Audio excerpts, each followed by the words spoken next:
நீங்க ஒரு கிறிஸ்தவ பாதிரியார் தியாகராஜ செட்டியாரை பார்ப்பதற்காக திருச்சிக்கு உறையூருக்கு போறாரு. தியாகராஜ செட்டியாரை பார்த்து திருவள்ளுவர் திருக்குறளை தப்பா எழுதிட்டாரு, பல இடங்கள்ல எதுகை மோனை எல்லாம் இடிக்குது, அதனால நான் அதெல்லாம் மாற்றி எழுதியிருக்கிறேன் அப்படின்னு சொன்னாரு. தியாகராஜ செட்டியாருக்கு பெரிய ஆச்சரியம், துள்ளி குதிச்சு எழுதிட்டாரு. திருக்குறள்ல திருவள்ளுவர் தப்பா எழுதியிருக்கிறாரா? என்னையா சொல்றேன்? இங்க பாருங்க, தக்கார் தகவிலார் என்பது அவரவர்தம் எச்சத்தால் காணப்படும். தக்கார் என்பதற்கும் எச்சத்தால் காணப்படும் என்பதற்கும் எதுகை சரியா வரல, அதனால நான் அதை மாற்றி எழுதியிருக்கிறேன். தக்கார் தகவிலார் என்பது அவரவர் மக்களால் காணப்படும் அப்படின்னு நான் மாற்றி எழுதியிருக்கிறேன் அப்படின்னு திருக்குறளை மாற்றி எழுதி காமிச்சா அந்த கிறிஸ்தவ பாதிரி. துடிச்சு போனார் தியாகராஜ செட்டியார், இந்த இடத்த காலி பண்ணு, இல்லைன்னா என்ன நடக்கும் தெரியாது, என் மேல கொலை வழக்கு போட வச்சிடாதன்னு அந்த பாதிரியாரை விரட்டி விட்டார். அதே மாதிரி மதுரையில் ஐயா பாண்டித்துரை தேவர் இருந்தார், 4ஆம் தமிழ் சங்கத்தை நிறுவியவர். அவரிடம் ஒரு கிறிஸ்தவ பாதிரியார் அச்சடித்த புஸ்தகத்தை கொண்டு வந்தான், திருக்குறள் ஆயிரக்கணக்கில் புஸ்தகம் அச்சடிச்சு. அதுல பல திருத்தங்கள். அதுல சொல்றான், முதல் குறளே திருவள்ளுவர் தப்பா எழுதி விட்டாரு. பாண்டித்துரை தேவர்கிட்ட சொல்றான், என்ன தப்பா எழுதினாரு? அகர முதல எழுத்தெல்லாம் ஆதி பகவன் இல்லை, அகர முதல எழுத்தெல்லாம் ஆதி சிகரம் முதற்றே உலகு, அப்படித்தான் இருக்கணும். ஆதி பகவன் என்ற வார்த்தை வரக்கூடாது. நான் அதை ஆராய்ச்சியில் கண்டுபிடிச்சிருக்கிறேன், அதனால நான் அதை திருத்தி எழுதியிருக்கிறேன். பாண்டித்துரை தேவர் தியாகராஜ செட்டியார் மாதிரி கோவப்படலை. பாண்டித்துரை தேவர் அமைதியாக கேட்டார், நீங்க எத்தனை புத்தகம் இந்த மாதிரி திருத்தி எழுதிய திருக்குறள் அச்சடிச்சிருக்கீங்கன்னு சொன்னாரு. ஒரு 1000 புத்தகம் அச்சடிச்சிருக்கிறேன்னு சொன்னாரு. அதெல்லாம் எனக்கு விலைக்கு கொடுப்பீங்களான்னு கேட்டாரு. எல்லாம் விலைக்கு தர்றேன். இந்த ஒரிஜினல் டெக்ஸ்டோட சேர்த்து கொடுத்துருவீங்களா? அவங்ககிட்ட காப்பியே இருக்கக்கூடாது, அதுக்கு நான் விலை கொடுக்குறேன்னு சொன்னாரு தேவர். அதையும் வாங்கினாரு. அத்தனையும் அவர் கண்ணு முன்னால தீ வச்சு எரிச்சாரு பாண்டித்துரை தேவர். பாண்டித்துரை தேவர் தமிழுக்கு என்ன தொண்டு செய்தார் என்றால், தவறாக திருத்தி திரிபுவாதம் செய்யப்பட்ட திருக்குறளை தீயிட்டு அளித்தார் என்பதுதான் பாண்டித்துரை தேவருடைய சிறப்பு. அப்படி இப்படி என்ன வேணாலும் பண்ணலாமே. நான் திண்டுக்கல் மாவட்டத்தில் RSS செயலாளராக இருந்தேன். காவல் நிலையத்தில் ஒரு வழக்கு, நம்ம தம்பிகள் 2-3 பேர் போய் சோறு விளம்பரத்தில் மாற்றி திருத்தி எழுதிவிட்டான். என்ன, இயேசு ஜீவிக்கிறார்னு போட்டிருக்கு, இவன் இந்த ஜீயை எடுத்துட்டு டீ விக்கிறார்னு போட்டான். இயேசு விடுவிக்கிறார் அப்படின்னு போட்டிருக்கு, அந்த விடுவிக்கிறார வீன்னு மாத்திட்டான், இயேசு வீடு விக்கிறார் அப்படின்னு போட்டு. இப்ப நான் சொல்றேன், இந்தியாவில் முதல் ரியல் எஸ்டேட் பண்ணவர் இயேசு தான். இயேசு வீடு விக்கிறார். நரேந்திர மோடியை விடவும் முன்னாலேயே முன்தோன்றிய மூத்த குடி டீ வித்தவர் இயேசு தான். இயேசு டீ விக்கிறார் சொல்லலாமா? இது காவல்துறையில் ஒரு பெட்டிஷன் மனு. அர்ஜுன் சம்பத்துக்கெல்லாம் தெரியும், அப்ப அவர் RSSல தான் இருந்தார். இப்ப இருக்கிறார். அப்புறம் நாங்கள் போய் சொல்லி எங்கள் தம்பிகளை கண்டிச்சு, இப்படிலாம் சொல்லக்கூடாது தம்பி, இதெல்லாம் சரியான அணுகுமுறைன்னு நம்ம கட்சி தம்பிகளை நாம கண்டிச்சோம். அது தவறு என்பதை சொல்லுகிறேன். இப்படி திருத்தி எழுத ஆரம்பிச்சா ஒன்னொன்னு என்ன ஆகும் யோசிச்சு பாருங்க. இது திட்டமிட்டு இந்த சமுதாயத்தில் நடந்து கொண்டு இருக்கிறது. தனிநாயகம்னு ஒருத்தர் இருந்தாருங்க, இந்த பின்னணி சொல்றேன் நான் 2 நிமிடம். இலங்கையில் இருந்தார், இலங்கை தமிழர் தான் அவர். கொஞ்ச நாள் மலேசியா இந்த பக்கம்லாம் இருந்தார், கிழக்காசிய நாடுகளில் இருந்தார். இந்த முதல் உலகத்தமிழ் மாநாடு நடத்தினதெல்லாம் தனிநாயகம் தான். அவர் தனிநாயகம் அடிகளார்னு சொல்லுவாங்க. அவர் கிறிஸ்தவர்.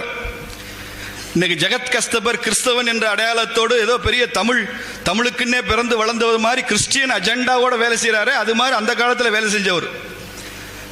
அவரு இதற்கு முன்னுரிமை கொடுத்து அவருடைய முயற்சியில மால்கம் ஆதிசேஷையா அப்படின்னு சென்னை பல்கலைக்கழகத்தில் எல்லாம் ஒரு துணைவேந்தர் இருந்தார்.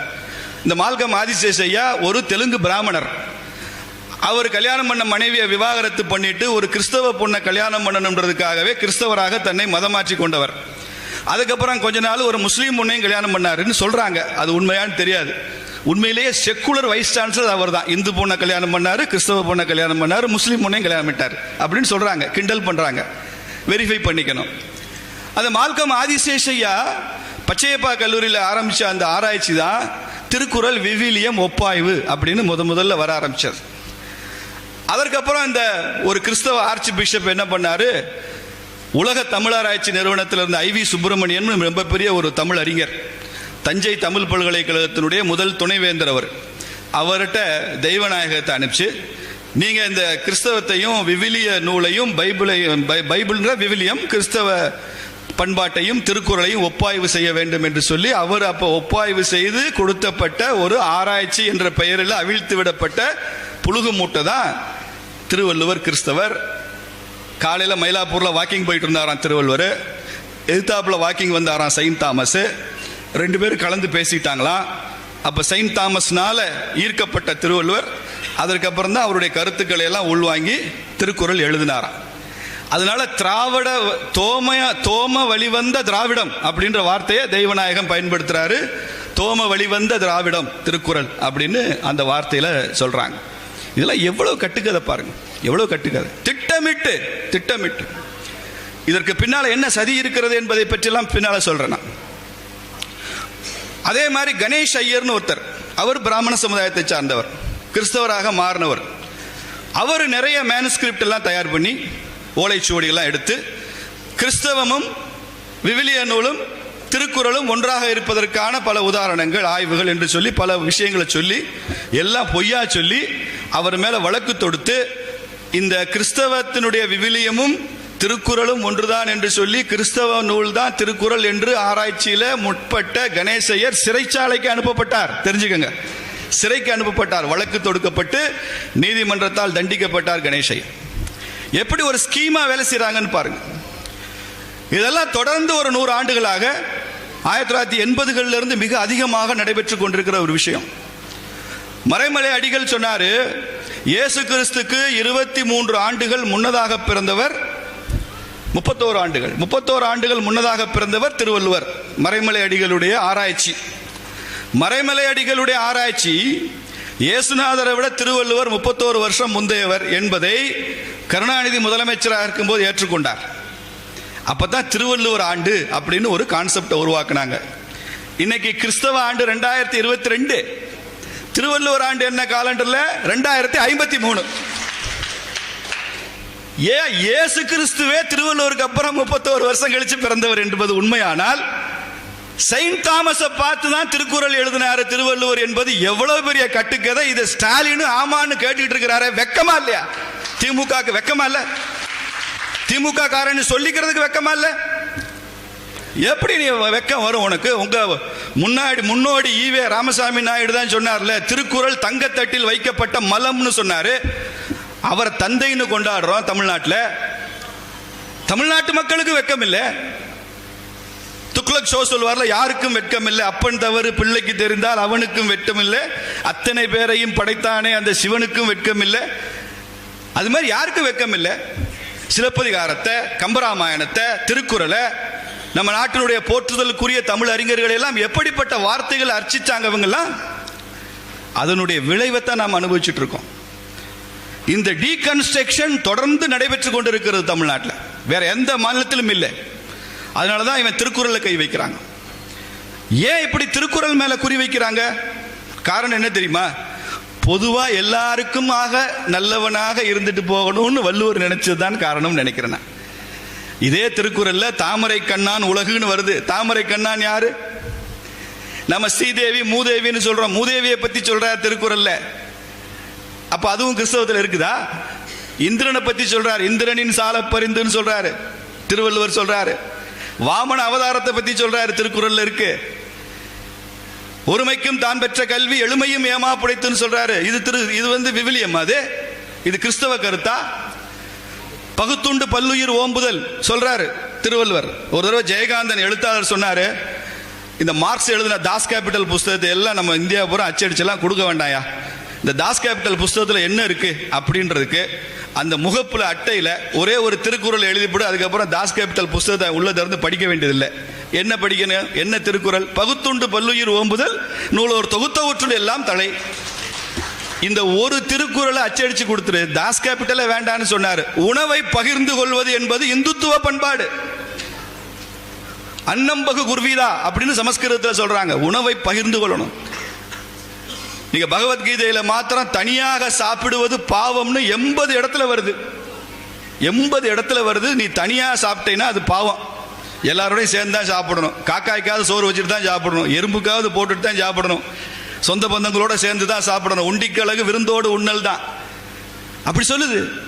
எந்த கிறிஸ்தவ வேல்யூ அப்படி சொல்லப்பட்டிருக்கு? உணவை பகிர்ந்து சாப்பிடு என்கிற வேல்யூ உலகத்தில் எந்த நாட்டில் இருக்கு? அமெரிக்காவுக்கு போங்க சாப்பிடுன்னு சொல்லுவானா? அரேபிய நாட்டுக்கு போங்க வீட்டுக்கு போனா சாப்பிடுன்னு சொல்லுவானா? சொல்ல மாட்டான். சாப்பிட்றேன்னு சொன்னா கோவிச்சுக்குவான். இந்தியாவில் மாத்திரம்தான் சாப்பிடாட்டி கோவிச்சுக்குவான். இதுதான் இந்துத்துவ பண்பாடு. உண்டு கெட்டது வயிறு, உண்ணாமல் கெட்டது உறவு அப்படின்னு சொல்லுவான். சாப்பிடாட்டி கோவிச்சுக்குவான். ஒண்ணுமில்லாதவனா கூட இருப்பான், ஆனா வீட்டில் போய் நீங்க சாப்பிட்டீங்கன்னா சந்தோஷப்படுவான். அப்படி பகுத்துண்டு பல்லுயிர் ஓம்புதல். உண்டாலம்மை உலகம் புறநானூர்ல சொல்றோம்ல, இந்திரர் அமிர்தம் இயைவதாயினும் தமியர் உண்ணர். இந்திரனே அமிர்தம் கொடுத்து இதை சாப்பிட்டா நீ சாகவே மாட்டடா, உனக்கு நீடித்த வாழ்வு அமர வாழ்வு அப்படி சொன்னா கூட அந்த அமிர்தத்தை எடுத்துக்கிட்டு இப்படியே பார்ப்பானா, நான் மட்டுமா சாப்பிட்றது, யாராவது ஒருத்தரோட சேர்ந்து சாப்பிடுவோமே நினைப்பானா.